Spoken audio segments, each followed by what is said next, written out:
There is not a place in this world that has not experienced UFOs or alien encounters, and the following incidences are just a touch of the iceberg. Here are top 10 UFO encounters from around the world.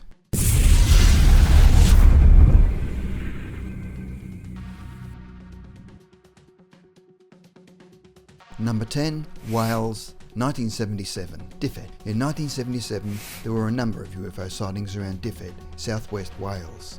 School children reportedly saw a UFO in a field while walking to their school. They were asked to draw what they saw, and the images were identical. Many people also claim to have seen tall aliens in silver spacesuits during the night. The area has also reported the sudden halt of TV sets, radios and cars without any reason. Cattle are also believed to have been teleported from one region to another. In 1977, there were many UFO sightings. Glowing balls of light chasing cars and aliens looking in people's windows, and UFO was seen hovering over a schoolhouse. Number 9, USA, 1989, Los Alamos. In 1989, a man named Robert Scott Laser contacted a Las Vegas television station, KLAS, and claimed that he'd been working as a physicist on the government's highly classified project. He stated that he was shown a craft that displayed technology that was hundreds of years in advance of our civilization. Since telling the story, he has had his life threatened, been shot at, and his hospital birth records, college transcripts, and employment records, including his employment with Los Alamos National Laboratories, erased. However, they could not erase everything, as his name was found in an old telephone directory of Los Alamos scientists. And there are also Los Alamos employees who told KLS TV that they remember Bob Lazar.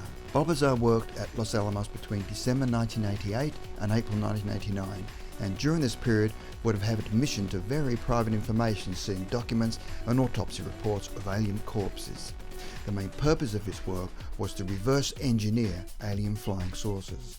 Lazar observed 9 different kinds of saucers parked in the hangar. Crafts had a kind of propulsion that would allow them to become invisible, and that can cover huge distance in a very little time, and the discs were able to warp time and space itself, that they could travel faster than the speed of light. Number 8, Brazil, 1996, Varginha. In January 1996, Brazilian authorities were tracking a number of UFOs. One apparently crashed in Varginha, and a creature described as a biped about 1.6 meters with a large head and a very thin body, with V-shaped feet, brown skin, and large red eyes, was sighted by 3 women ranging from 14 to 21 years old. They observed that the creature seemed to be wobbly and unsteady, and the girls assumed it was injured or sick, but then realised it was not of this earth. 2 days later, another creature was allegedly found lying along a road. 3 military trucks were sent to retrieve the creature. The creatures were taken to the Regional General Hospital that same night, stayed there for a few hours, and then were transferred to another hospital. One of the deceased creatures was then transferred to the University of Campinas, where it was autopsied by Dr. Palaharis. Number 7, Australia, 1988, Nulla Plain. The Knowles family were driving from Perth to Melbourne when they had a terrifying and violent 90-minute encounter with a UFO on the Nulla Plain. It was a little before 5 a.m. when the driver swerved to miss a huge bright and white object with a yellow centre shaped like an egg. He decided to stop and go back and have a look, but suddenly became frightened and ran back to the car and drove away. The object then decided to chase them, and the object was humming like a transformer, which then landed on the roof and lifted their car off the road. As the mother wound down the window, smoke billowed in. She then touched the object, which was hot and felt like a rubber suction pad. While suspended in the air, their voices became distorted, and it appeared as though they were talking in slow motion. Then the object dropped the car so heavily a tyre burst. The car was also covered inside and out by a black ash.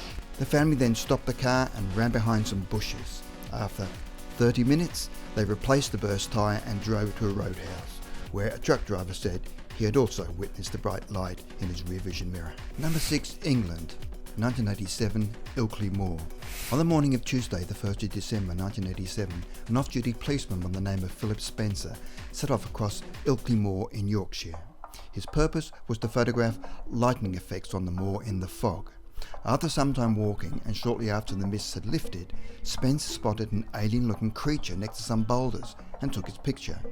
This would become the famous photo that would excite UFO investigators for decades.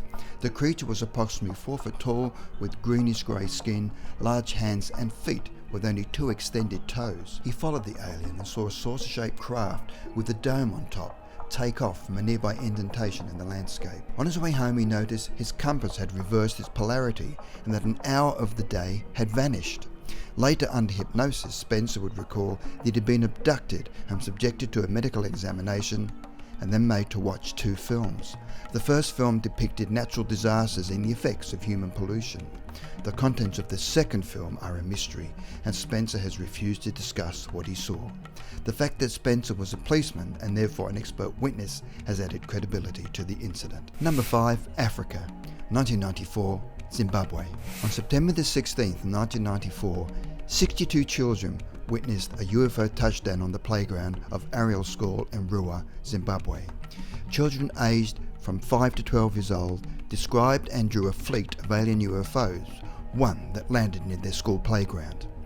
The students described a small man who could be seen standing on top of the UFO. The occupant of the craft was described as being about 1 meter tall, wearing a tight, shiny black and silver one-piece suit with a slender neck and very large black eyes. The alien walked down the craft and proceeded in the direction of the children, and then warned them that humanity should take better care of their planet, then paused and in an instant disappeared. The being then went back into the craft and lifted off and immediately vanished. A witness stated, "Whatever it was beautiful. It had a circular-shaped bright light, and behind it were tails of light in beautiful colours, green, orange and yellow. It moved slowly and looked as if it was just above the house.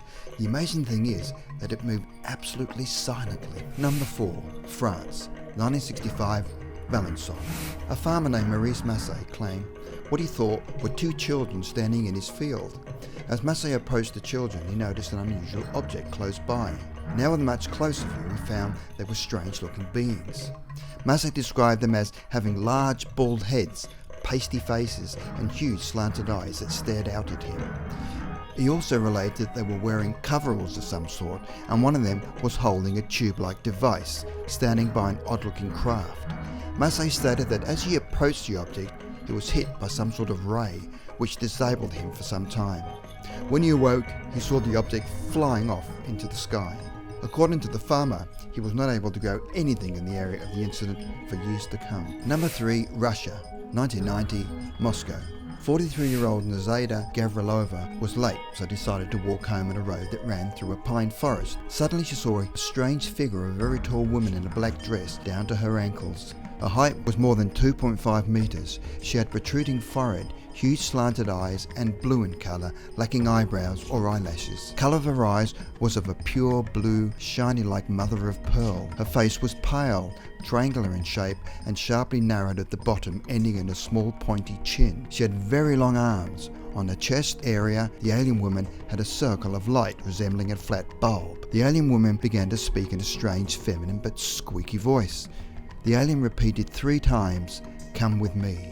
Zenaida then blacked out, and after gaining consciousness, found herself sitting on a bench. Zona then looked at her watch and realised she had lost 60 minutes. She then looked into the mirror and was surprised to find her hair neatly tied up in a soft bun. She could not remember who had done that. Later, during a regression session, she had described visiting an artificially created world encased in a huge, glassy sky dome, which the aliens told her was named Queely. They had asked her to stay, but Zaida had refused, so they returned her to Earth. Number 2, Mexico, 1981, Ajusco Park. In January 1981, on a dark road in Ajusco Park, near Mexico City, Carlos Diaz was on an assignment for a magazine.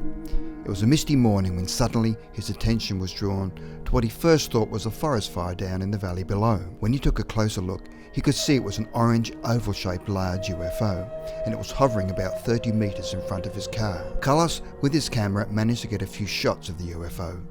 Then the car began to shake and Carlos had to get out, but he was still able to take a few shots before the craft took off vertically into the sky. Carlos was left in a state of shock after the UFO experience, but it was only the beginning of a long series of future encounters. Number 1, Chile, 1977, Pampas Lascoma. On the 25th of April 1977, Corporal Armando Valdez, leader of the Chilean military patrol, encountered a mysterious UFO at Pampa Lascoma. Corporal Valdez was in charge of a patrol on a routine assignment in the early morning with a 6-man patrol who was sitting around at a secret army post. They were talking and singing to stay awake. About 4 in the morning, one of the soldiers ran back to Valdez to report that 2 bright violet lights had landed, one of which illuminated the whole area and made no sound. Corporal Valdez approached the lights and ordered them to leave, after demanding that it identify itself. The corporal moved towards the object, then disappeared for some 15 minutes. The light had continued to illuminate the area. When he reappeared, he was shaking and his voice seemed different. He was heard to utter the words, "We will be back." He then became unconscious and awoke some 2 hours later. Corporal Valdez's men observed that Valdez had a beard equivalent to several days' growth. He had been well shaven before the incident, and his calendar watch was 5 days advanced to the 30th instead of the 25th. Hey, make sure you subscribe to see our next Weird World video.